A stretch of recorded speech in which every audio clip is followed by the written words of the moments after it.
Alongside a basic pixel streaming setup, you can implement a fantastic tool known as the Selective Forwarding Unit, or SFU for short. We'll go over why you should use this and how to set it up in this video. What is it? The SFU is a general media streaming concept designed to better utilize resources and ensure suitable stream quality for all the connected peers. To expand on this, utilizing a streamer with no SFU, each peer that connects will request their own stream with certain settings. This can potentially lead to heavier hardware or memory and CPU requirements. To add on to this, if you're using hardware encoding, it'll only take about 3 to 4 peers before you simply cannot do any further hardware encoding. By adding the SFU, however, the streamer can just send a few pre-configured streams, usually with different resolutions and quality, and the SFU will selectively pick which stream to send to each individual peer.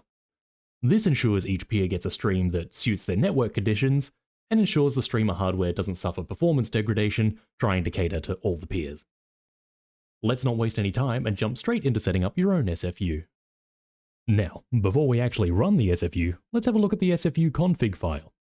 Note that changing things in here is entirely optional, and it should work without any alterations to this file.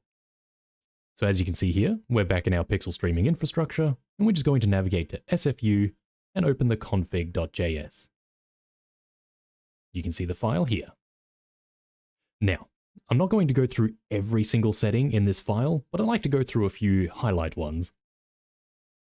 So, looking at the const config section at the top here, we have our URL of the signaling server to connect to. It's fairly self-explanatory. You always set this as the signaling server you want the SFU to connect to. So that does mean you can technically have the signaling server and the SFU on separate machines. Next, we have the SFU ID. This sets the streamer ID for the SFU on the signaling server. This is helpful so you know which streamer is the SFU. You'll be able to select this from a drop-down on the front end. Now we have the ID of the streamer to subscribe to. This one does also explain itself right here, but if you leave it blank, it'll subscribe to the first streamer it sees. So naturally, leaving this all default is fine because the default streamer will be the default value. So perfectly fine here. And lastly, for the const configs, we have our delay between list requests. This just sets the delay between each time it checks for a specific streamer, in this case the default streamer of course, to connect to it. So in other words, the time between trying to find the signaling server to connect to. As I said earlier, I don't really wish to go through everything in this file, but I would like to at least highlight the initial available outgoing bitrate section, which you can see here. The initial available outgoing bitrate section, as the name describes, will set the available bitrate on outgoing connections. What this means is this will be divided amongst streams and used to decide the selected video layer for each peer. Now, as we said, you don't need to change anything in this file, so if you don't wish to mess with any of these settings, you don't have to. There's only one quick thing that we'd like to look at before we start running this as well, and that's the SFU port available in the config.json for the signaling server. Let's have a look at that now. So if we navigate back up to the pixel streaming infrastructure, switch over to signaling web server, and open the config.json, you can see here we've got our settings. Now we have looked at this file before, and there is the one setting at the bottom here, SFU port. Again, you're totally fine to leave this as default. 8889 is the default port for the SFU.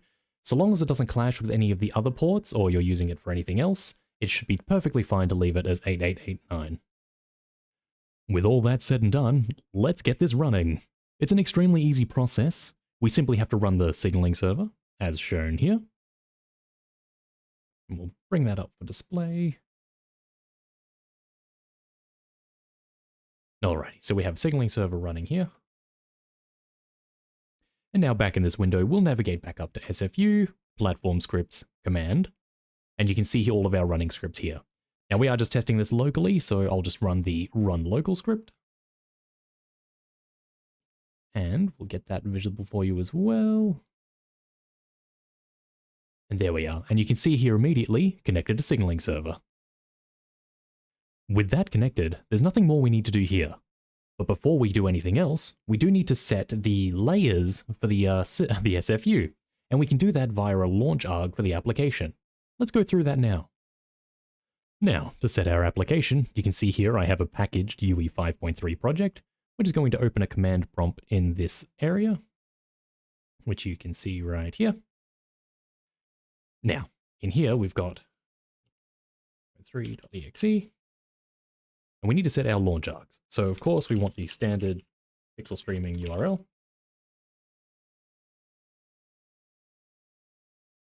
And for the SFU, we have a very specific launch arg, and I'm going to paste it here now. So, the simulcast parameters launch arg specifies the layers that you need for your SFU. Let's go through this together now. So you can see here, we've got 1.0, 50,000, and 100,000. So what this means is this whole first bit is the first layer of the SFU, and this is, oh, there we are. And this is a scale down factor. So this is 100% resolution, and the minimum bit rate of 500 kilobytes a second, and the maximum 1 megabit per second. Moving on to the next layer, we have a scale down factor of 2.0, which is half size. And then we have a maximum bit rate of 250 kilobytes per second, a minimum and a maximum of 500 kilobytes per second. And then moving on again, we've got the 4.0 scale down factor, which is a quarter size, and then a minimum bit rate of 125 kilobytes per second, and a maximum of 250. What this means is the SFU now has 3 layers with each varying quality, and it will automatically dictate which peer needs which layer, and arrange them accordingly. We're also going to add render off screen to keep things tidy. With that done, let's run this command now. Alrighty, so that's now running. Well, it's loading. With that running, if we have a look at our signaling server, we should see it connect in just a moment. Yep, streamer connected, registered new streamer, default streamer. So with that done, we can bring up our browser window. So you can see here, and we'll click to start, and you'll see multiple streamers available. So that's because the SFU is classified as a streamer. So if we open the settings panel and go to our streamer ID, we can select SFU. And there we go, we're now connected to the SFU. Now it's hard to show you the layer switching, but we do have a way to test that. Let's have a look, let's head back to the Unreal Editor, and I'll show you how to set up a manual layer switching blueprint.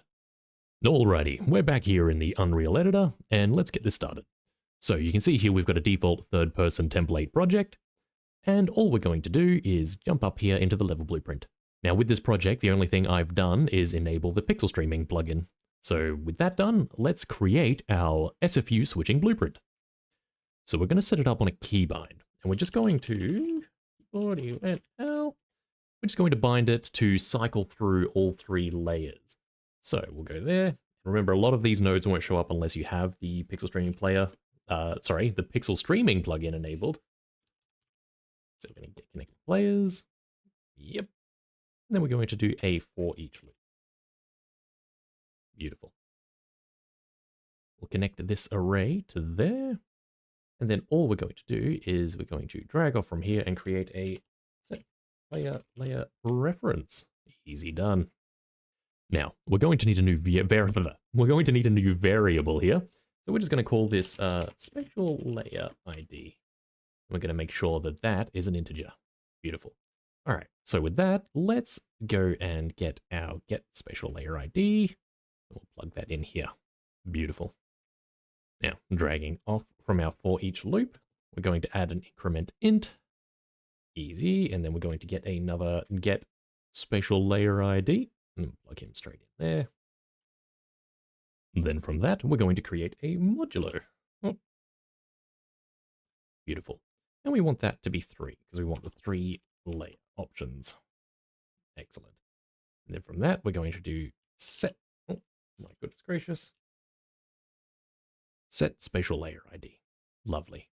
And then we're just going to plug that in there. And lastly, for an on-screen representation of the layer switch, we're going to do a print string, and we're just going to say layer switched. Beautiful. Alrighty. Oh, and lastly, we need to connect this to the player ID. So, overall, that should be everything you need to switch your layers in with the SFU.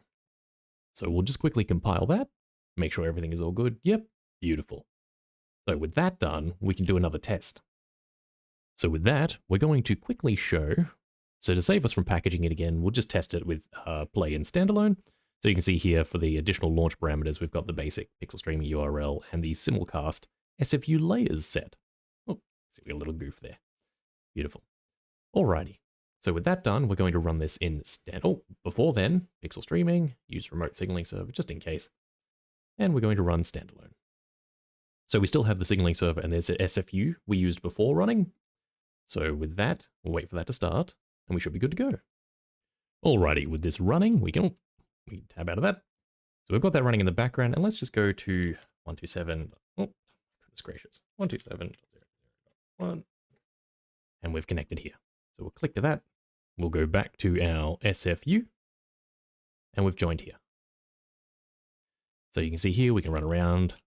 And now if you look closely, if we click our bound key L, you can see here we've got a little print screen, hard to read of course because the quality is so low, but every time we click, we'll cycle through each of the SFU layers and showing that you're getting each different stream quality based on the layer preferences we set with the launch hug. So this goes to show that the SFU is working and we're just manually switching between which layer that we're getting. It's a fantastic tool for testing the SFU and a good way to show how it works. Hopefully this demonstration has helped you understand a little bit more about what the SFU does and how it can benefit you. It's definitely worth implementing if you're doing a higher scale deployment. I don't believe, of course, you would use the manual layer switching, as probably not the best idea. So with that one, we'll move on from the SFU and move into our next topic.